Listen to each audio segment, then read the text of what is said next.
Hi, I'm Mr. G, the superintendent at Foothill Christian School, and I'd like to welcome you to our Kindergarten Readiness Workshop.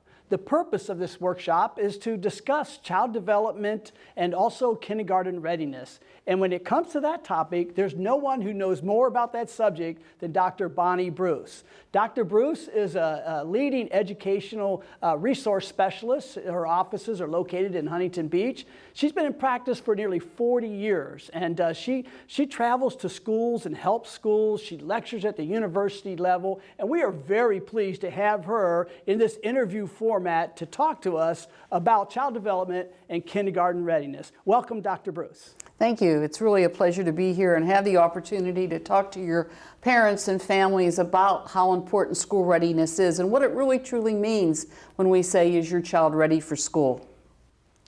Yes, and you know, it's been said, and research backs it up, that from birth to age 8, and we'll say even 5, because that's when kindergarten usually starts, that is so important to growth and development, not just in cognitive aspects, but personality development, self-confidence, and issues related to that. Can you talk to us about that, Dr. Bruce? You're absolutely right. When we talk about the foundational years for learning, we talk about from birth to age 8. And again, you said when school starts at age 5, because we know that we have to look at how a child, from the moment they're born, begins to develop. And we talk a lot about not only where they are with their processing skills and how the brain is developing, but how they feel about themselves. That what we talk about, social emotional maturity, self-esteem, attention span, all of these factors play into what we call school readiness. They really do, but we really think of school readiness, we think about cognitive issues, letters and sounds and numbers and shapes and those types of things. But there's a lot more to it, and I'm thinking about nutrition and environment and even the importance of play. Again, those are important areas that we need to look at when we talk about readiness. So often when I talk to parents, they say to me, well, how many numbers does my child need to know, and how many letters do they need to know? And we get into what we call the rote memory checklist. But truly, readiness is about processing skills. How does a child process information? And how do they take that processing and then move into the academic component? So it's important that we look not just at a chronological age, but a developmental age. Yes. In fact, I heard you say one time that children are born when they're ready. They walk when they're ready, they talk when they're ready, but when it comes to school, all of a sudden we say this is the date when you must be ready. So talk to us a little bit about developmental readiness versus chronological age, because they're not the same. No. We as human beings develop at our own pace, and that's the way it's meant to be. And so it's important that parents understand what we mean and when we talk about developmental growth versus just a chronological age. What was the day that I was born? And so many factors do enter into that. And I think what's important here is that when we're talking about readiness for school, that we don't worry about whether or not our child might need what we call a bonus year. We don't talk about it in terms of a retention. We say some children benefit from having a little more time to grow and develop. So it's very important to us that when we look at a child, we're looking at their developmental age versus a chronological age. That's so good, because here at Foothill, we think about kindergarten readiness. We're less concerned with what a child has learned, and we're more concerned with, are they ready to learn? And so that's the developmental growth issues. That's the building blocks, those development foundation upon which future learning depends. And while those items aren't necessarily the learning itself, it's what learning is based upon. So when I think about that, two things come to mind right away. And then our parents were probably familiar with this, and that is gross motor skills and fine motor skills. So let's start by talking about those two things. That's a good place to start, because what we're talking about is the way the brain grows and develops. In fact, we say we first learn to move and then we move to learn. And we're talking about this back part of the brain right here when we talk about large motor muscle or gross motor muscle and then fine motor muscle. So talking about the gross motor skills, we're not talking about looking at a child that we're trying to determine whether they're going to be the next best football player or the next best ballerina. What we're looking at is, how does a child move in space? Are they comfortable balancing and hopping and moving forward and moving backward and catching a beanbag and throwing a ball? How do they feel that comfort zone is? Because we know that as we develop these large motor muscles, we move into the extremities, into the fine motor muscle. And fine motor muscle particularly, and so important for your program, is the fine motor muscle. What am I going to do with these fingers when I have to hold that pencil or use those scissors? And so it's not so much that we can just hand a child a pencil and think that they're ready. We need to look at strength and dexterity of the hand.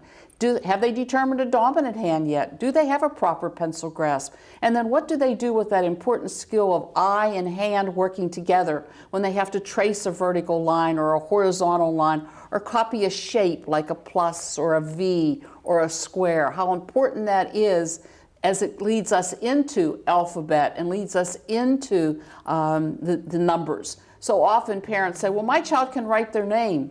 But oftentimes we find what they're doing is they've drawn the name. They've learned how to draw those letters. We want them to learn how to write their name. Yeah, and that's really good. And in fact, one of the nice things that Dr. Bruce is making available to our families and those who are watching this is a brochure that talks about these areas, but it also gives tips. Because if I was going to rename this workshop, I might say 10 tips to help your child be successful in kindergarten. So we'll make that available through a link, and parents can have access to that, because sometimes they want to know, well, what can I do to help? And I know you can't speed up development, but there are some things that parents can do to encourage that, and so we will make that available. But you know, I'm a visual learner, and I know a lot of kids are too. And so what are the readiness indicators related to vision and visual memory and those types of things and learning? That's a good question. Because when we talk about the people who really do feel that they're visual learners, what we're talking about is the back part of the brain, right above the cerebellum, right up here, called the occipital lobe. And what we're looking at is, what does a child do not only with what we call vision, can I see? And of course that's important, and I encourage parents to have a good developmental eye check before their child starts school. But beyond vision, we want to see how they process what they see. So we talk about vision in two ways. One, we talk about discrimination. And the words that I want to encourage everyone to use with children is same and different. How do these things look the same? How do things look different? Because eventually that's going to take us into, well, is that a B or is that a D, or maybe that's a P, or is that a Q? So visual discrimination and doing puzzles and putting things together, taking them apart, are so critical to building that skill. The other skill that goes along with vision is, how do I remember what I see? We call that visual memory. Particularly, we learn two ways. We learn sequentially. This follows this in an order, but we also learn in random. How do I remember things that are in a group? So we want to make sure that children are starting to remember the sequence of threes. 3 shapes in a row, 3 colors in a row, 3 pictures of animals in a row, but also that when they look at something called a group, if they look at 6 toys, and if I were to cover those toys up, could they remember 4 or 5 of those toys? Because that's what's building that memory that's going to help us remember what it is we're learning in our classroom. Wow, that's really good information. And you know, teachers talk a lot and students have to listen a lot. And I'm not saying that the teachers talk too much, but let's face it, there's the speaking and listening part of education is a major aspect of learning. So are there corresponding auditory skills that we need to know about? Absolutely. When we think about moving up the brain as we're learning, we come right up here to our ears where we take in what we hear. And again, acuity is important, particularly if you've had a child who's had ear infections, or you've had a child who has had fluid in the ears, and maybe they've even had to wear tubes in their ears to help them hear those sounds. Because hearing sounds correctly is what takes us into learning phonetics. And phonetics is the way we teach reading, particularly here at your school. It's important that children hear and associate the sound and the symbol and the relationship. So when we're working with children, we ask them to repeat words that have different beginning sounds, repeat words that have different ending sounds, repeat words that have different medial sounds. And those medial sounds, that if you notice, my mouth very rarely moves, but those are those short vowel sounds that we need to hear clearly. So when we have a chance to look at the child, where they are, when we're looking for readiness, we're able to see, are they ready to move into that next piece where we attach the sound to the symbol for meaning. The other area in that, again, is memory. How do I listen and how do I follow directions? And oftentimes parents will say to me, boy, I think if there's going to be an area, it's going to be this one, because children have something called selective listening, and it happens more with parents than it does with anybody else. But we want to make sure that children, again, can follow a sequence and remember that sequence. So if we ask them to repeat 3 numbers, repeat words, say a sentence, can they repeat that back? And then can they follow what we call a motor 3-part direction, such as, can you touch your nose, clap your hands, turn around? Can you remember that 3-part direction? So that when the child is in the classroom, that transfers over to the teacher giving a 3-part direction and the child being able to remember what the teacher wants the child to do. Wow, I think we're beginning to understand that these readiness indicators aren't actually the learning, but essential to the learning. So auditory, visual, what about language development? Okay, well, again, we're moving up to this top part of the brain up here, and we're getting to the part where it really probes very deeply in the brain, this area of language. How do I develop language? And again, I divide language out 2 ways. I divide it into what we call receptive language, and then I divide it into expressive language. So first of all, I have to see, does the child understand their world through language? And so we look at pictures, and if I say a word, can the child match my word to the picture? We look at position and space words, which are very typical at this age child. If I give the child a little chair and I give them a little figure, can they place it on? Can they place it under, beside, behind, next to? They understand those position and space words, so that we understand that not only can I just talk a lot, because sometimes children will begin to talk, but before you know it, you've moved off what we're asking them the question of, and they take you off in another direction. So we look at expressive language as well. What does the child do when they're asked to tell us a little bit about the things they like to do at home? What do they like to do? And let them spontaneously talk before we move into them actually looking at something and naming it. At this point, we're also looking at what we call articulation. And we kind of use a rule of thumb here that by age 3, you should be understood 50% of the time. By age 4, 70% of the time. By age 5, 90% of the time. Many times parents will share with us, my child's getting some speech help. And we do recommend that if in fact we don't know that and we do hear some errors that we feel are outside the age appropriate range, we're going to recommend that we do access speech help. The one thing that is free to parents through their public school starting at age 3 is speech intervention. And again, we're talking about articulation. Sometimes children do have a language issue, and sometimes we have to look at speech and language. So we're looking very carefully at those 2 areas, because we know that just as we've talked about motor, we've talked about vision, we've talked about auditory and language, we're coming up here to the top part of the brain, right up here, the prefrontal cortex. And we know that as we move into this area, something very magically happens. And that's that children begin to understand abstractly.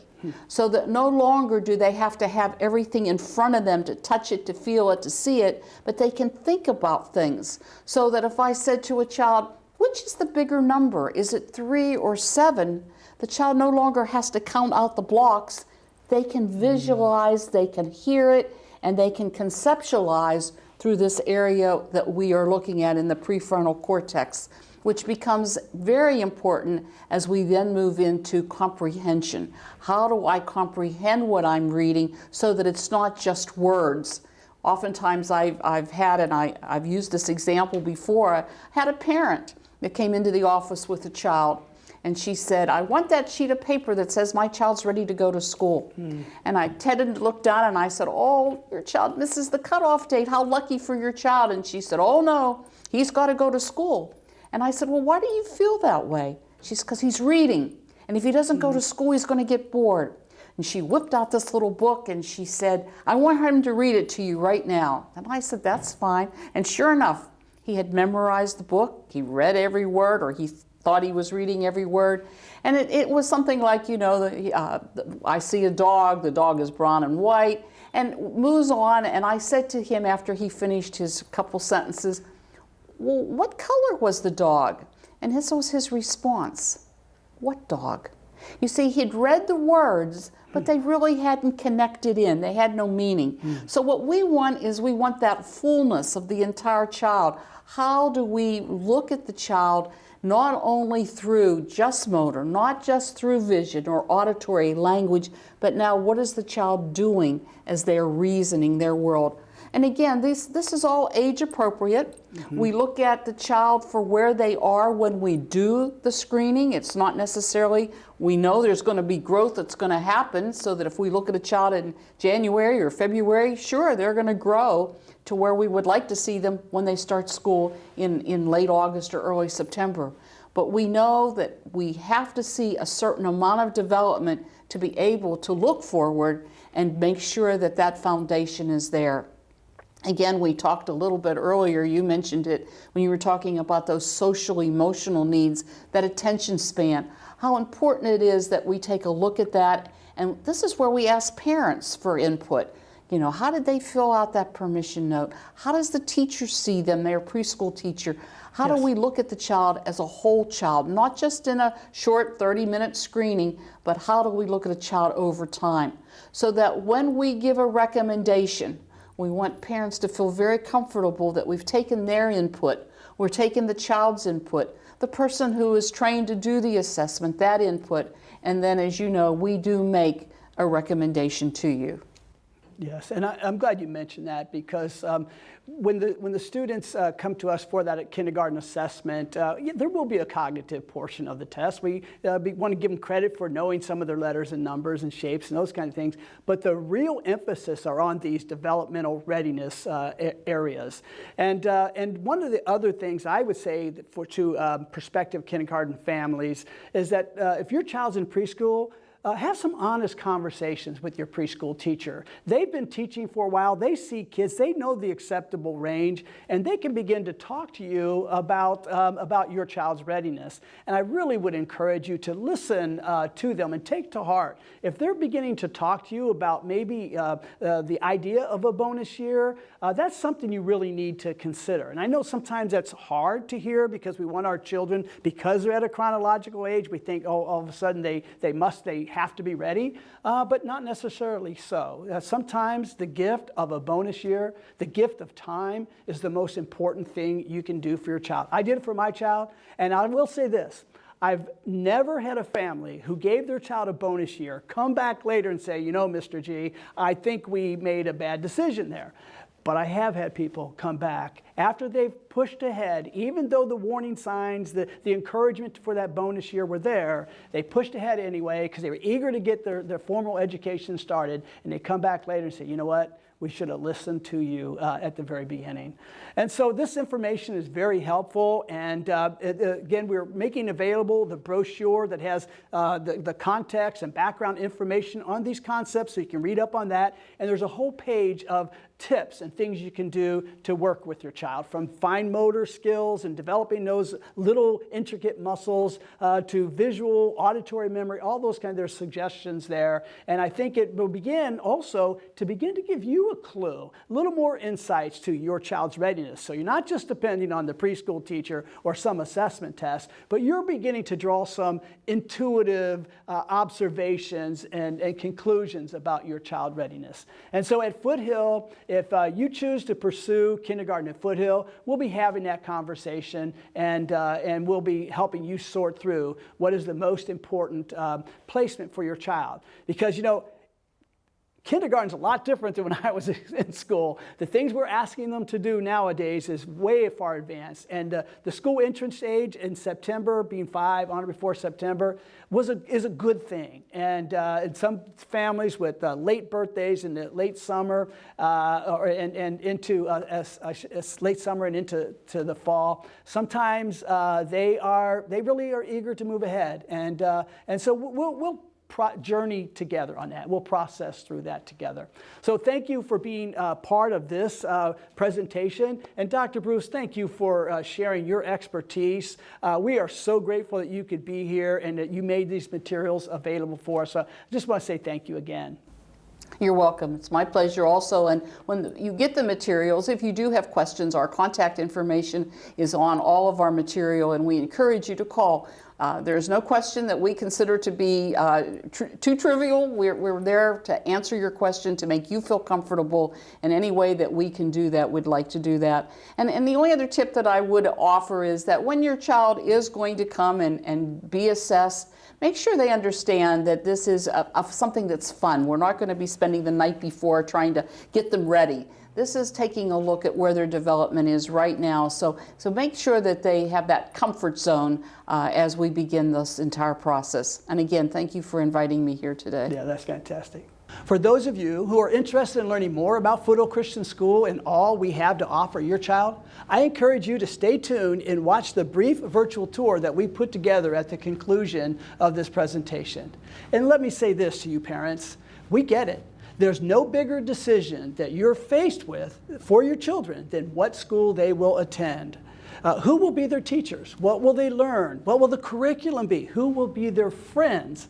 These are big factors in this decision. And at Foothill, we'd be honored to be part of that educational journey for you and your family. Registration begins in January for next fall, and so if you go to our preschool, you'll be getting information about that timeline. If you don't go to Foothill, just check our website in January about enrollment for the next fall. Thank you.